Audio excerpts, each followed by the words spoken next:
И така, бютите, днес ще преговаряме. Който иска да бъде опънат и прекрасен, трябва да си има глаша. Моето глаша, ето го. Така, какво правиме? Прокарваме ето тази част тук по ключицата.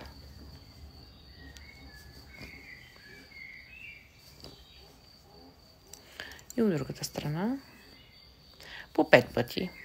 И добре. След това започваме така. Повдигаме до тук. Повдигаме до тук. И от другата страна, разбира се. Това е за прекрасен овал и за прекрасен врат. Вижте колко е странно. Ето, вижте, тук веднага си личи депресора. Виждате ли? Той трябва да бъде опънат. Сега, с тази част прокарваме тук под брадичката и с тази сърцевидната прекарваме отстрани.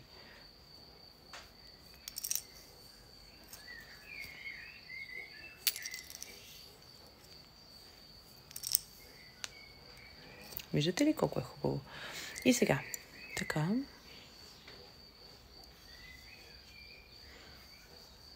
Тези депресори трябва да се опънат.